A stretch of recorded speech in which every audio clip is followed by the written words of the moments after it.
තරංගය හා ඒකාධිකාරී තරංගය අතර ඇතැම් උපකල්පන පහත සඳහන් වගුවේ දැක්වේ. එම උපකල්පනයන්ගේ කවර සංයෝජනයක් මෙම වෙළඳපළ අනුකූල වේද කියලා. පූර්ණ තරගයයි ඒකාධිකාරී තරගය. හරිද? එක පැත්තක තියෙනවා පූර්ණ තරගය.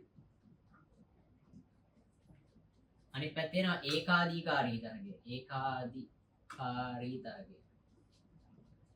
දැන් මේ දෙකේ බලන්න. පළවෙනි උත්තරය බලන්න.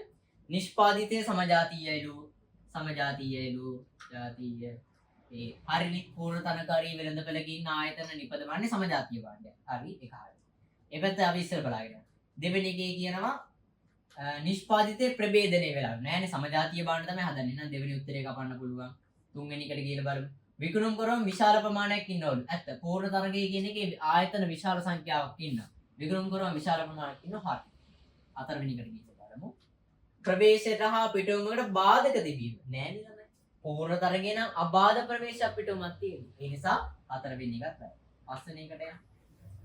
විකුණුම් කරොම් විශාල සංඛ්‍යාවක් සිටීම. හරි. ආයතන විශාල සංඛ්‍යාවක් විකුණුම් කරොම් විශාල සංඛ්‍යාවක් තියෙනවා. ඒකත් හරි. එහා පැත්තෙන් බලමු දැන්. මේකත් හරි. එහෙනම් එක්ක උත්තරේ 1 වෙන්න ඕන. එක්ක උත්තරේ 3 වෙන්න ඕන. එක්ක උත්තරේ 5 වෙන්න. බලමු හැබැයි. ඒකාධිකාරී තරගයේ ප්‍රවේශයට හා පිටුවමට බාධක තියනවලු. ඒකාධිකාරී තරගකාරී වෙළඳපළක ප්‍රවේශයට පිටුවමට බාධක තියනවලු. නෑ ළමයි. ඒකාධිකාරී තරග වෙළඳපළේ තියෙන අබාධ ප්‍රවේශයක් අබාධ පිටුමක්. ඒ හින්දා මේක වැරදි. ඒක ගන්න බෑ. තුන්වෙනි කරේ. මේ පැත්තේ. විකුණුම් කරන සුළු සංඛ්‍යාවක් සිටීම. ඒකාධිකාරී තරගකාරී වෙළඳපළක විකුණුම් කරුවන් සුළු ප්‍රමාණයක්. නෑ ළමයි. විකුණුම් කරුවොත් විශාල ප්‍රමාණයක් ඉන්නවා. ඒ නිසා මේක ගන්න බෑ. පස්වෙනි එකට යන්න. ඒකාධිකාරී තරගකාරී වෙළඳපළක නිෂ්පාදිතයේ ප්‍රභේදණය වී තිබෙන. ඇත්ත. ඒකාධිකාරී තරගකාරී වෙළඳපළක නිෂ්පාදිතයේ ප්‍රභේදිතයි. පූර්ණ තරගයේ නම් නිෂ්පාදිතයේ සමජාතීය. එහෙනම් උත්තරේ වෙන්නේ 5 19ට 5. ඇත්ත 18 19 19ට 5. 17ට අපි ගත්තේ 1 18ට අපි ගත්තේ 2. දැන් 20 වෙනි ප්‍රශ්නේ 13යි ළමයි හරි ගිහිල්ලා තියෙන්නේ අප්පට සිරි අන්න ඒක නම් ඊට වැදගත් වෙයි ඈ බලන්න වෙයි ළමයි ලියපු ළමයිගෙන් 13යි හරි ගිහිල්ලා තියෙන්නේ ඒ කියන්නේ විශාල ප්‍රතිශතයක් නෙමෙයි ඉතා විශාල ප්‍රතිශතයක් ඒක වරද්දලා හරිද මම ඔයගොල්ලන්ට පෙන්නන්න ඒ 2017 අවුරුද්දේදී ඒ ලෙවල් ලියපු ළමයිගෙන් ඉතා විශාල ප්‍රමාණයක් ඒ ප්‍රශ්නේ වරද්දලා හරිද ඔන්න බලන්නකෝ හරිද හරිද මේ තියෙන මේ 20 වෙනි ප්‍රශ්නේ 13ක් තමයි ඒක හරි ගිහිල්ලා තියෙන්නේ හරිද 13යි හරි ගිහිල්ලා තියෙන්නේ ඒක 13යි හරි ගිහිල්ලා තියෙන්නේ ඒක පට්ට ගොඩක් වරද්දලා තමයි තියෙන්නේ හරිද එකක් බලමු ඔන්න මේ කියනවා පූර්ණ තරගකාරී කර්මාන්තයක කටයුතු කරන ආයතනයක කෙටි කාලයේදී පහත් සඳහන් තත්ත්වයක් දෙනවා ආයතනයක් ගැන දීලා තියෙන්නේ බලමු මොනවද කියලා. වර්තමානයේ නිමෙවුම් මට්ටම 500යි. දැන් වර්තමානයේ මෙයා හදන භාණ්ඩ ප්‍රමාණය 500යි. හරි. පූර්ණ තරගකාරීක. හරිද? පූර්ණ තරගය. වෙළඳපොලේ මිල ඒකකයක රුපියල් 6යි. P කියන එක රුපියල් 6යි. මුළු පිරිවැය 5000යි. ටෝටල් කොස්ට් එක මුළු පිරිවැය. හරි. මුළු පිරිවැය ටෝටල් කොස්ට් එක සමානයි 5000යි. මුළු ස්ථාවර පිරිවැය 1000යි. ටෝටල් ෆික්ස් කොස්ට් එක 1000යි. මුළු ස්ථාවර පිරිවැය. මුළු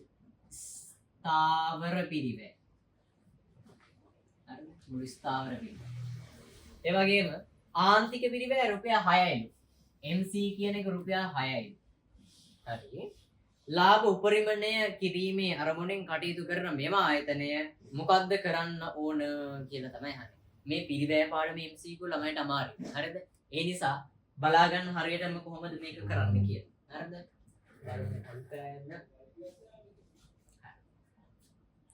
ඔන්න මම පූර්ණ තරගකාරී වෙළඳපළකින් ආයතනයක් අඳින්නයි යන්නේ. ඔන්න ආයතනයක් ඇඳා.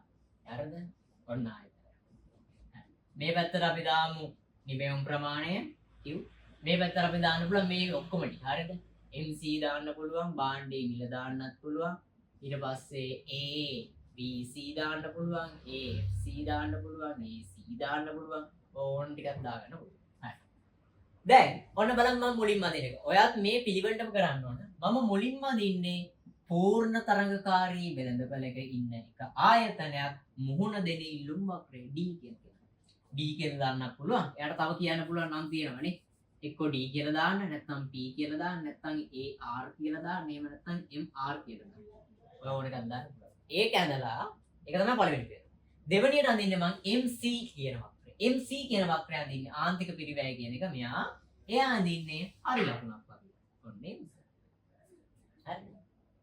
දැන් බලන්න මෙන්න MR මෙන්න MC MR MC ඡේදනය වෙන්නේ මෙන්න මෙතන.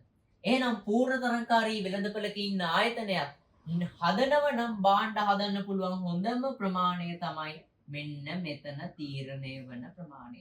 ඒක තමයි හරිද ලාභ ලබනවා නම් ලාභ උපරිම කරන නිමෙව් මට්ටම. අලාභයක් නම් ලබන්නේ මේ වෙළඳපළ අලාභ අවම කරන නිමෙව් මට්ටම. ඒ කියන්නේ හොඳම නිමෙව් මට්ටම තමයි මෙන්න මේක. ඒ නිසා අපි කියන සමතුලිත නිමෙව් මට්ටම මෙන්න මේක කියන. හරිද? සමතුලිත නිමෙව් මට්ටම මේක.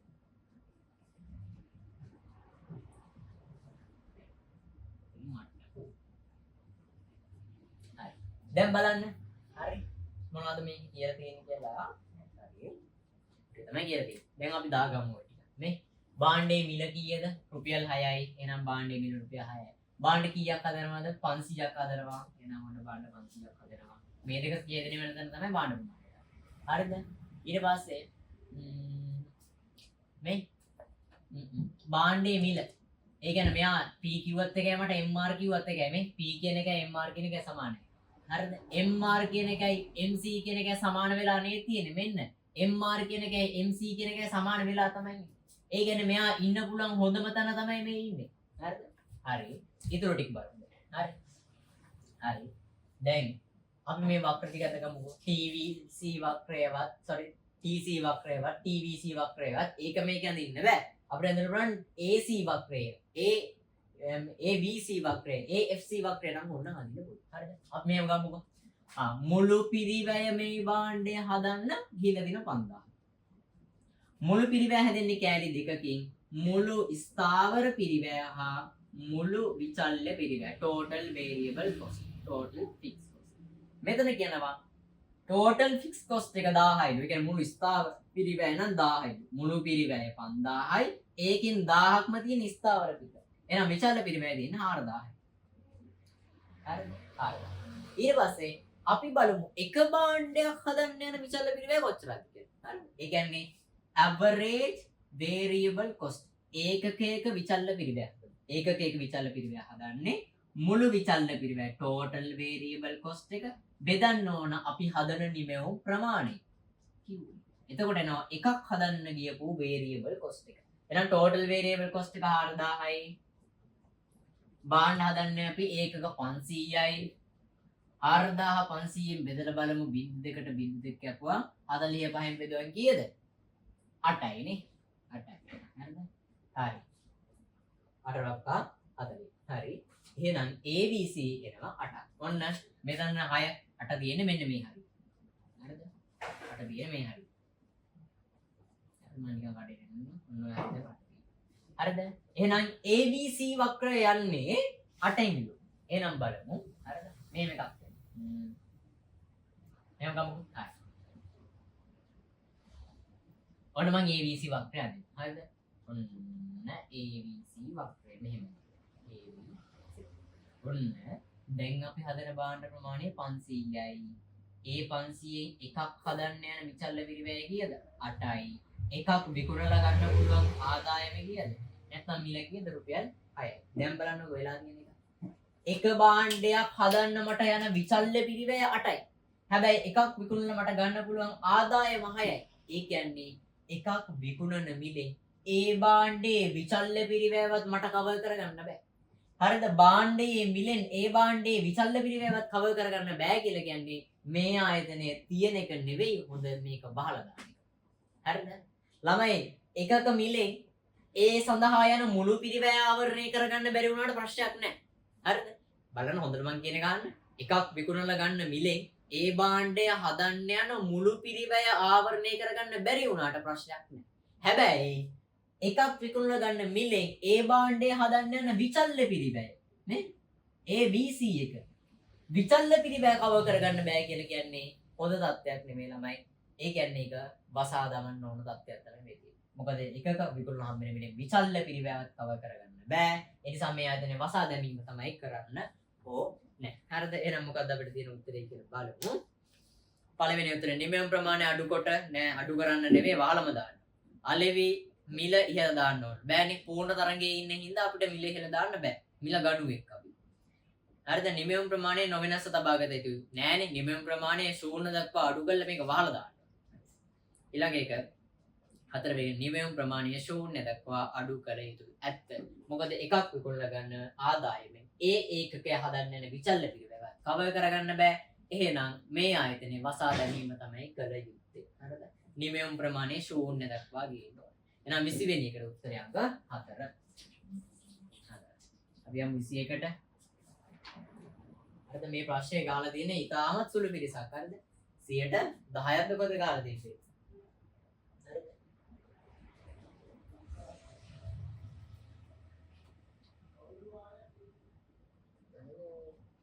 හරිද 13යි ගහලා තියෙන්නේ. හරිද 13යි ගහලා තියෙන්නේ. මම හිතන්නේ මේ පේපර් එකේ දෙවණියට අඩුවෙන්ම වරද්දලා තියෙන ප්‍රශ්නේ මේක. ඒ කියන්නේ මේක තමයි මේ පේපර් එකේ තියෙන ටිකක් අමාරුම ප්‍රශ්නය වගේ තමයි. හරි. ඊළඟ ප්‍රශ්නය 21ට 4 නේ තියෙන්නේ. 24 21ට 21 තමයි අපි කතා කරන්නේ ඉතින් උත්තරයක් ගත්තේ නේ. හරිද? ව්‍යාපාර චක්‍රයක විවිධ අධීර පිළිවෙලින් අහන්නේ. ආ ව්‍යාපාර චක්‍රයක් මම අදින්න. අන්න ව්‍යාපාර චක්‍රය මේ පැත්ත දාමු අපි කාලය මේ පැත්තට දානවා අපි සැබෑ නිමෙවුම විභව නිමෙවුම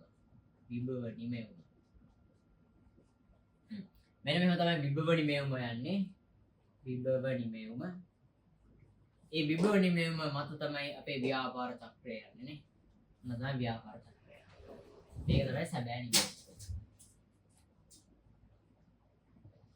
හරිද මේක තැන් තමයි අහන්නේ හරිද මේ ව්‍යාපාර චක්‍රයක මෙන්න මේ උඩට අපි කියන්නේ මුදුනත මෙන්න මේ යටම තැනට අපි කියන්නේ පතුලත මුදුන ඉඳන් පතුලට යද්දී අපි කියන්නේ මොනවද ප්‍රසාරණය වෙලාද සංකෝචනයක් කියලා නේ නම් මේ ටික සංකෝචනයක් මේ ටික මෙතන ඉඳන් මුදුනටතර යනවා කියලා කියනයි ආර්ථිකේ ප්‍රසාරණය වෙලා මෙතනයි මුදුනට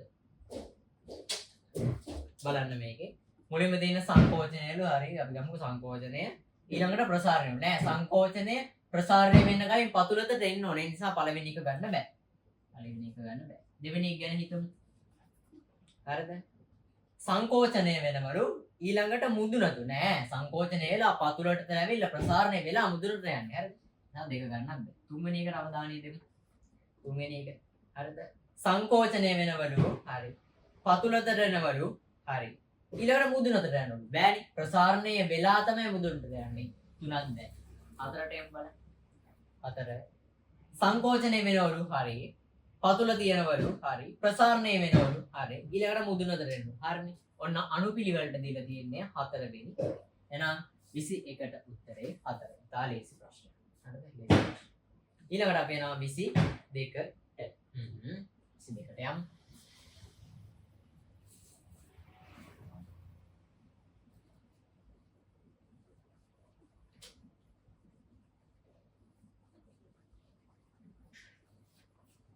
බලන්න 22 මොකක්ද කියන්නේ කියලා. දල ස්ථාවර ප්‍රාග්ධන සම්පාදනය ගණනය කිරීමේදී පහත් සඳහන් වියදම් අතුරෙන් කවරක් ඇතුළත් කියලා. හරිද? දල ස්ථාවර ප්‍රාග්ධන. හරිද? අපි ඉගෙන ගන්නවා ජාතික ගිණුම්කරණයේදී ආයෝජනය කියන එක නේ. දල ආයෝජනයයි. හරි දල ආයෝජනය.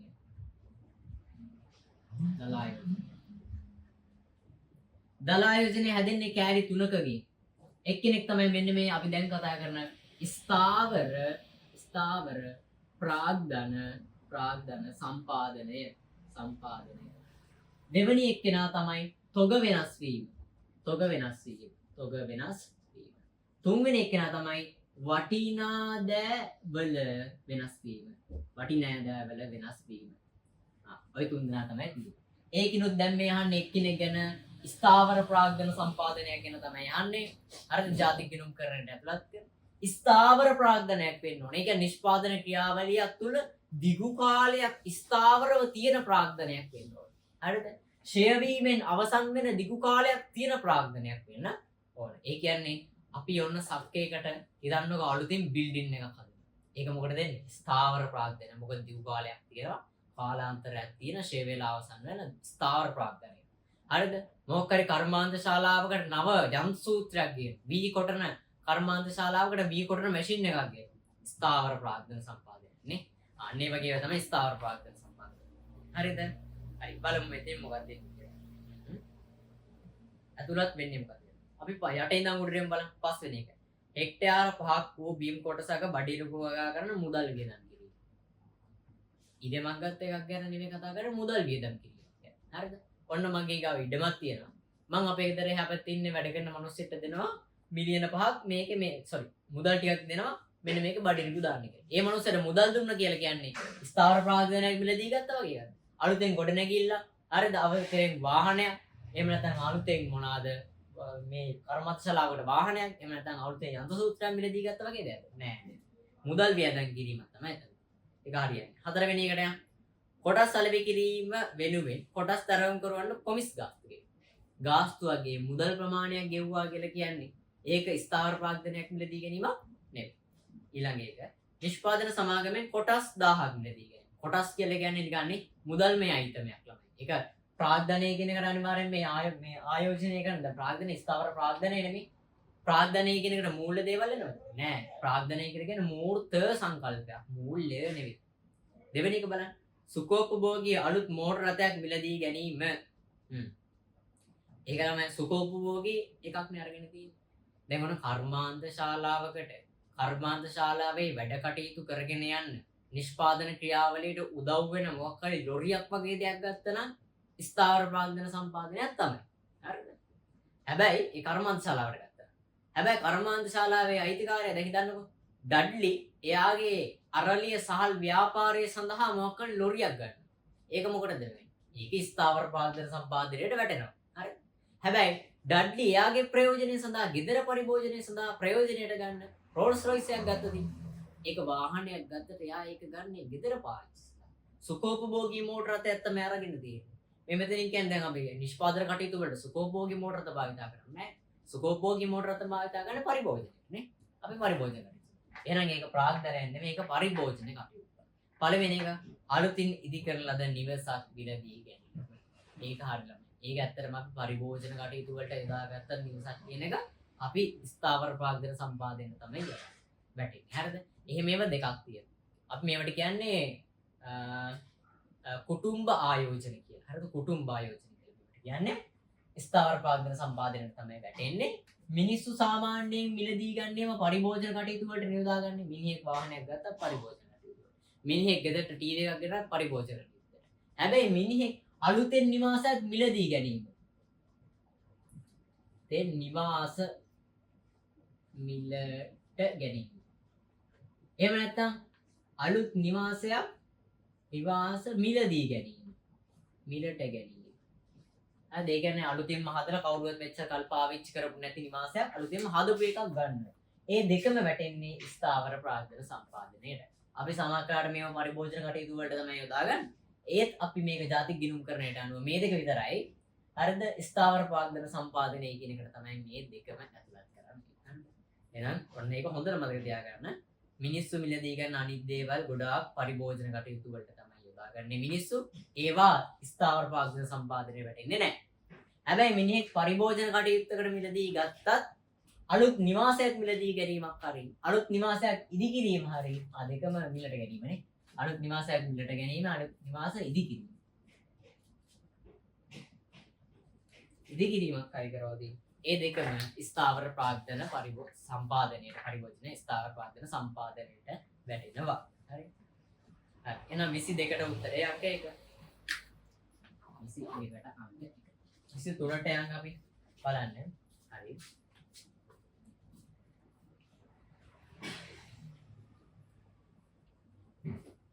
දැන් යන ටිකක් අමාරු MCQ වැඩද ඔයගොල්ලන්ට අන්තිම ටිකේදී කරමු MCQ තමයි මේ යන්නේ. අපි නිකන් බලමු 22 අර ස්ථාවර ප්‍රාග්ධන සම්පාදනය කී දෙනෙක් ගහලාද කියලා. 130යි ගහලා තියෙන ළමයි. දැන් යන MCQ ටික අමාරු MCQ එකෙන් ළමයි ගොඩක් වරද්දපු MCQ තමයි යන්නේ. හරිද? ඔයාලට ඕනම් පෙන්නන්න.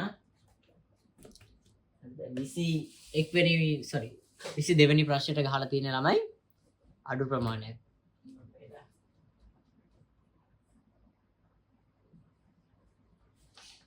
හරිද? මේ තියෙන්නේ 22 වෙනි ප්‍රශ්නේ. මේ 130ක් තමයි ගහලා තියෙන්නේ 22 වෙනි ප්‍රශ්නෙට 130ක්. ඊළඟ ප්‍රශ්න බලන්න දැන් අපි කතා කරන්න යන එක ඒත් 136ක් ගහලා දෙන්නේ. ඊට කලින් ඊට පස්සේ එක 24ට ඒත් 146ක් 150ක්වත් ගහලා නැහැ. භාගයට භාගයක්ම වරද්දපු ප්‍රශ්න තමයි තියෙන්නේ. හරිද? හරි බලමු.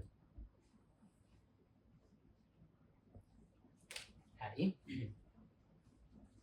23 කිසියම් රටක කාල පරිච්ඡේද දෙකක් අතර පවත්නා මිලට දල දේශීය නිෂ්පාදිතය 8%කින් ආසන්න ප්‍රමාණයකින් ඉහළ ගියද මූර්ත දල දේශීය නිෂ්පාදිතය එම කාල පරිච්ඡේදය තුළ 2%කින් පහළ වැටෙනු බව සලකන්න. පහත සඳහන් කවර පැහැදිලි කිරීමක් මේ සඳහා වඩාත් යෝග වේද කියලා තමයි අහන්නේ. හරි. බලන්න ළමයි. ඔන්න ගිය අවුරුද්දේ ඉඳන් මේ අවුරුද්දේදී අපේ රටේ පවත්නා මිලට දල දේශීය නිෂ්පාදිතය 8%කින් වෙනස් වෙලා. හරිද?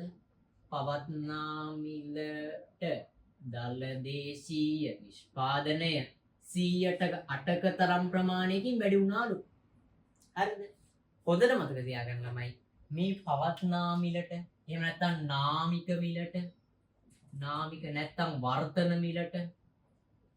මිලට දල දේශීය නිෂ්පාදනය කියලා කියන්නේ ඒක ඇතුලේ භාණ්ඩ හා සේවා ප්‍රමාණය වෙනස් වීමක් තියෙනවා. අපි කියන මූර්තමය වෙනස් වීමක් තියෙනවා. අනිත් එක තමයි මිල මට්ටමේ වෙනස් වීමක් තියෙනවා. මිල මට්ටමේ වෙනස් වීමක් තියෙනවා. මිල මට්ටමේ වෙනස් වීම කියලා කියන්නේ උද්දමනය කියන එක. උද්දමනයේ බලපෑමුත් අන්තර්ගත වෙලා තියෙනවා. හරිද? ඔන්න බලන්න. දැන් මේක ඕනේ මම මෙහෙම කියන්නකො ඉස්සෙල්ලා. ඔන්න බලන්න. රටේ මූර්තමය දල දේශීය නිෂ්පාදිතය 2%කින් වැඩි වෙනවා. රටේ මිල මට්ටමත් 2%කින් වැඩි වෙනවා. එහෙම නොවතින් රටේ නාමික මිලට දදේනී 4%කින් වැඩි. 4%කින් වැඩි. ඇදිනේද? මූර්ත මිලට දදේනී 2%කින් වැඩි වුණා. නාමික මිලට දදේනී 2%කින් මූර්ත මිලට දදේනී 2%කින් වැඩි වුණා. මිල මට්ටමත් 2%කින් වැඩි වුණා. පවත්නා මිලට දදේනී 4%කින් මේ වැඩි වෙනවා. හරිද? මම තාම මේක වෙනස් කරන්න ඕන. එහෙම ගමු. මූර්ත මිලට දල දේශීය නිෂ්පාදිතය 8%කින් අඩු වෙනවා. හරිද? ඊට පස්සේ මිල මට්ටමත් ඒ අවුරුද්දේ 2%කින් අඩු වෙනවා. එහෙනම් පවත්නා මිලට දදේනී මොකද්ද වෙන්නේ? 8%යි මෙතන 2යි 10%කින් අඩු වෙනවා. පැහැදිලිද? තව ටිකක් වෙනස් කරමු මේක. ඔන්න බලන්න. මේක. මූර්ත දල දේශීය නිෂ්පාදිතය 8%කින් වැඩි වෙනවා.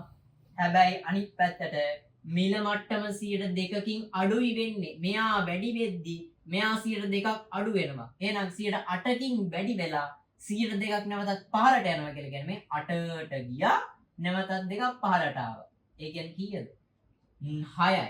ඒ කියන්නේ නාමික දදේනී 6%කින් තමයි වැඩි වෙලා තියෙන්නේ. මොකද මෙයාගේ වැඩිවීම ලොකු. හරිද? පැහැදිලිද? ඔන්න ඔය විදිහට තමයි අපිට මේක ගන්න. හරි. දැන් යමු අපි දීලා දෙන ප්‍රශ්නෙට.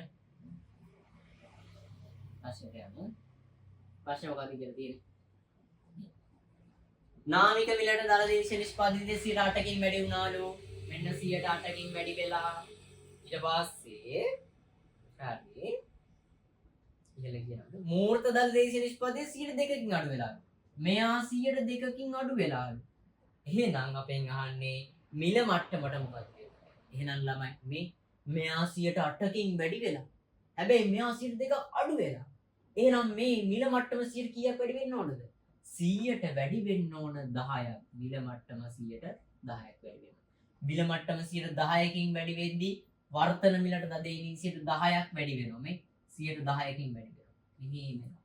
හැබැයි මූර්ත දදේනී මූර්ත මිලට වෙන මූර්ත දල දේශීය නිෂ්පාදිතය 2ක් අඩු වෙනවා කියලා කියන්නේ මේක 100ට 2ක් අඩු වෙනවා. 100ට 2ක් කරනවා කියලා කියන්නේ නාමික දදීනි 108 නවතිනවා. හරිද? නාමික දදීනි 108. එහෙනම් ඔන්න මිල මට්ටම අපිට කියන්න පුළුවන් 10%කින් වැඩි වෙලා කියලා. එහෙනම් මේකේ උත්තරේ මොකද වෙන්නේ? පස්වෙනි එක 10%කින් පොදු මිල මට්ටම ඉහළ නැගී ඇති බවයි. හරි. එහෙනම් ඔන්න 23ට 5. 23ට 5. අපි යමු ඊළඟ එකට බලන්න. මම හිතන්නේ සාර්වාර්ථිකයෙන් අහලා දෙන්න ප්‍රශ්නයක්. අපි කොහොමද මේකේ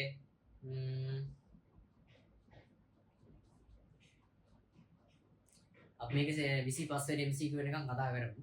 24 බලමුකෝ. හරිද? මම හිතන්නේ ඊටු ටික ඔයගොල්ලන්ට ಜಾති කරලා නැති ප්‍රශ්නයක් තියෙනවනේ. ඒකයි බලමු. 24 වෙනි එක. ආර්ථිකයේ සමහර වියදමේ අඩුවීමක් හටගන්නේ මොකදින්ද කියලා. අවරක් වැඩි වීම නිසා. හොඳට බලන්න. සමහර වියදම මෙන්න සමහර වියදම නැත්නම් සමහර ඉල්ලුම කියලා මෙයාට කියනවා. සමහර ඉල්ලුම අපි සංකේතමත් කරන්නේ ඊ අකුරෙන්. හරිද? සමහර ඉල්ලුම නැත්තම් වියදම කියලා කියනවා. වියදම සංකේතවත් කරන්නේ ඊ. බලන්න නෝට් එකේ හොඳට සමහර වියදම හැදිලා තියෙන කෑලි 4ක් එකතු වෙලා. කවුද කෑලි 4? පළවෙනි එක පෞද්ගලික පරිභෝජනය C. අනිත් එක රාජ්‍ය පරිභෝජනය D. අනිත් එක ආයෝජන I.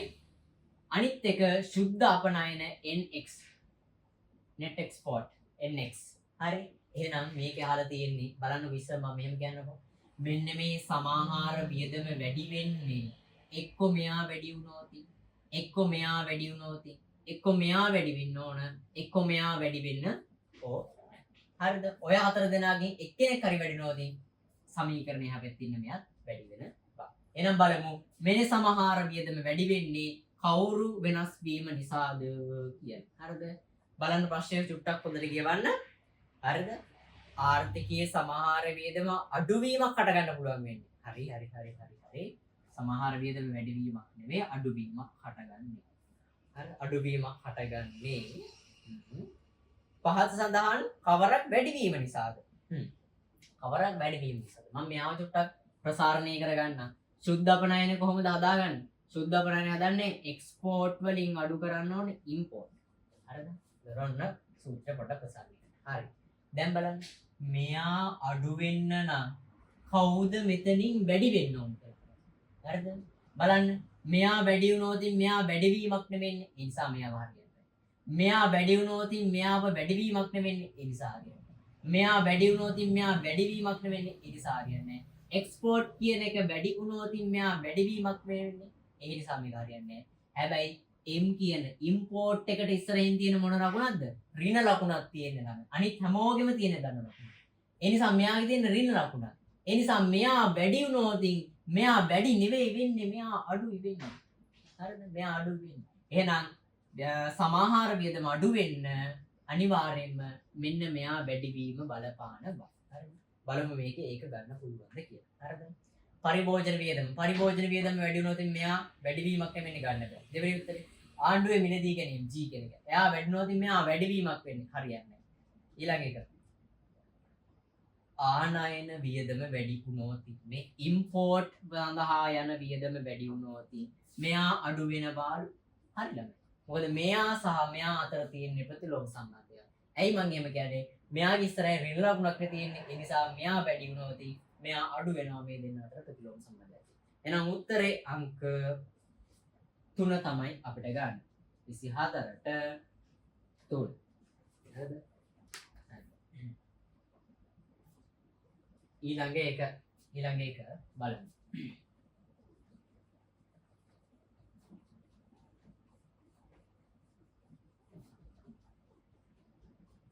බලන්න ආවෘත ආර්ථිකයක සමහර පරිභෝජන ශිතය දීලා තියෙනවා C සමානයි. හරිද? 200 ධන 0.8යි y. හරි. දීලා තියෙනවා 8යි y බවත් සමතුලිත ජාතික ආදායම් මට්ටම රුපියල් බිලියන 4000ක් බත. ඔව් ඒකක් දීලා නේ. ඒ කියන්නේ සමතුලිත y එක y සමානයි 4000යි කියලා දීලා තියෙනවා. සලකන්න. මෙම ආර්ථිකයේ ආයෝජන මට්ටම හදන්න කියලා තමයි තියෙන්නේ. හරි. ඕක අපිට මෙහෙම කරන්න පුළුවන්. හරිද? අපි මෙන්න මෙයාව සාමාන්‍යයෙන් හදාගන්නේ කොහොමද? සමතුලිත ජාතික ආදායම හදාගන්නේ කොහොමද? සමාහාර ආදායම සමාහාර වියදමට සමාන කරලා නේ. y සමානයි e කරලා තමයි අන්තිමට සුළු කරලා තමයි මෙයා හදන්නේ. හැබැයි දැන් මෙයා අනිවාර්යෙන් මෙයා දීලා තියෙනවද? මෙයා දීලා තියෙනවා. හරිද? එහෙනම් අපි මෙහෙම කරමු. හරි. y කෙනෙක් කොහොමද තියමු? e කෙනෙක් ප්‍රසාරණය කරගන්න පුළුවන් නේ. මං ඉස්සෙල්ලා ප්‍රසාරණය කරන්නේ කොහොමද? c දාන i දාන g දාන nx තමයි මෙයාව හැදෙන්නේ. හරිද? දැන් මේ ආර්ථිකය වාට දීලා තියෙනවද? මේ i ගැනවත් g ගැනවත් nx ගැනවත් වාට දීලා තියෙද? නෑ i කියන කෙනා තමයි හොයන්න කියලා තියෙන්නේ. මෙයා දීලා තියෙනවා, මෙයා දීලා තියෙනවා. මෙන්න මේ දෙන්න ගැන දීලා නෑ. ඒ දෙන්න ගැන දීලා නැති. අපි දෙන්න ඒ දෙන්නව අයින් කරගමු. හරිද? එයා දැන් අපි මේක ටිකක් ප්‍රසාරණය කරමු. y හරි y c වෙනුවට මේ සමීකරණය දාමු. 200 ධන 0.8යි y ධන i. හරිද? හරි ළමයි. y කියන කෙනා මෙහෙම තියාගන්න ඕනේ නෑනේ. y කීයද කියලා අපි දන්නවද? දන්නවා. 4000. එහෙනම් y ට 4000 දාමු. හරිද? 200යි ධන 0.8යි. හොඳට බලන්න. මෙතනත් ඉන්නවා y. එහෙනම් එයාවත් අයින් කරලා 4000 දාන්න. එහෙනම් මේ දෙන්නවා දුර කිරීමත් තියෙනවා මම වරණක් දාන්න. එයා පැත්තෙන් ඉස්සරනවා. දැන් ඉතින් මේ සමීකරණයේ දන්නේ නැති පදේ ඉන්නේ එක්කෙනයි. මේ සමීකරණය සුළු කරා නම් මෙන්න මේ දන්නේ නැති පදේ අපිට හොයාගන්න පුළුවන්. දැන් සුළු කරමු එහෙනම් 200 තියාගමු. ධන 0.8 4000න් වැඩි කරන්න ඕන. වැඩි කරනව නම් දශම සංඛ්‍යාවකින් බිංදු කපන්න ඕන. හරිද? බිංදු කීයක් කපන්න ඕනද? දශම තිතර එහා පැත්තෙන් ඉන්නේ එක්කනයිනේ. ඒ නිසා අපි එහා පැත්තෙන් එක බිංදුවයි කපන්නේ. දැන් ඉතින් 400න් වැඩි කරගන්න ඇති. 8 වරක් 4 කීයද? 8 16 32යි. 32යි. මෙතන බිංදු දෙකක් විතර. බිංදු දෙකයි. දාන. එතනින් 4000. 200යි 3200යි 3400යි මෙතන ඉතුරු වෙන්නේ i. මෙතන 4000. හරිද? 4000 තියෙන පැත්තට මම මේ 3400 ගේනවා. 4000 ධන තියෙන එක මේ පැත්තට ගෙදරින් 3400යි සමානයි i. 4000න් 3400ක් ගියාට පස්සේ 600යි සමානයි i. එහෙනම් ආයෝජන වියදම මොන අපි හොයාගත්තා 600යි. ආයෝජනය 600යි. එහෙනම් උත්තරය අංක 2 25ට 2 25ට 2 ආයෝජන වියදම 600යි. හරිද? ආයෝජන වියදම 600යි. හරි. මම හිතනවා ඒ ටික ඔයගොල්ලන්ට කරලා නැතුව ඇති කියලා. හරිද? ඒ නිසා අපි ඒ ටික අද නවත්තමු. MCQ 50ක් තියෙනවා. මේ MCQ 50 අපිට භාගයට භාගයක්ම කරා. ඔන්න MCQ 25ක්ම කරා. මේවෙන් අතර සමහර ඒවා තිබ්බා අමාරු MCQ. සමහර ඒවා ගොඩාක් ලේසි ඒවා තිබ්බා. හැබැයි ගොඩාක්ම තිබ්බේ මධ්‍යස්ථ අමාරු ඒවා. හැබැයි අපි ගත්තොත් 9 වෙනි ප්‍රශ්නේ 20 වෙනි ප්‍රශ්නේ ඒව තමයි මේ A level paper එකේ තිබිලා තියෙන අමාරුම ප්‍රශ්න. හරිද? ඒ කියන්නේ වැඩිම ප්‍රමාණයක් වරද්දලා තියෙන මේ ප්‍රශ්න දෙක. 9 වෙනි ප්‍රශ්න 10ක් වරද්දලා තියෙනවා. 10 ඊට පස්සේ 20 වෙනි ප්‍රශ්න 13 දෙනෙක් 13යි sorry. හරිදුනා. 9 වෙනි ප්‍රශ්න 10 දෙනාටයි හරි කියලා තියෙන්නේ. ඊට පස්සේ 20 වෙනි ප්‍රශ්න 13 දෙනාටයි හරි. හරිද? ඒ නිසා මේ ප්‍රශ්න පිළිබඳ ලොකු අවධානයක් වාදේ. ඒ නිසා අපි දිගින් දිගට මේ වගේ ප්‍රශ්න කතා කරගෙන යන්න. ඒතකොට ඔයගොල්ලෝගේ දැනුම වැඩි කරගන්න පුළුවන්. මේ අමතර දැනුමත් අරගෙන අපි යමු ඉස්සරහට. ඒතර මේ වගේ ඇගීම් වාර්තාවක් එක්ක යද්දී ඔයාලට මොන ප්‍රශ්නද ගොඩාක් වරද්දලා තියෙන කියන එක අපිට හොයාගන්න පුළුවන්. ඒතර ඊළඟ සතියේ වෙද්දී මම මේ ඇගීම් වාර්තාවෙන් තාම මොනවද අපිට ප්‍රයෝජනයක් ගන්න පුළුවන් කියලා හොයාගන්න. ඒ ටික ඊට පස්සේ ඇගීම් වාර්තාවලින් දැන් ඔයාලට දැනගත්තට පස්සේ මේ ප්‍රශ්න තමයි ගොඩාක්ම වරද්දලා තියෙන්නේ කියලා. ඊළඟ පාරවල් වලදී මේ වගේ ප්‍රශ්න ඒ ගොඩාක් වරද්දපු ප්‍රශ්න එන්න තියෙන ඉඩකඩ වැඩි. හරිද? ඒ නිසා අපි බලමු මොනවද ඉස්සරහට වෙන්න ඕනේ කියලා. හරි අද නම් අපි ප්‍රශ්න පත්‍රය ඉවර කරනවා මේ විදිහට. එහෙනම් මේ තියෙන අපි කතා කරපු ප්‍රශ්න වලට අවසාන වශයෙන් තියෙන උත්තර ටික එක සාකච්ඡාව අපි කරා. ඊතුරු ඊළඟ සතියේදීත් අපි මේ වගේ පේපර් එකකින් හම් වෙලා සාකච්ඡා කරමු. හරි එහෙනම් ඔයගොල්ලන්ට අයබෝවන්.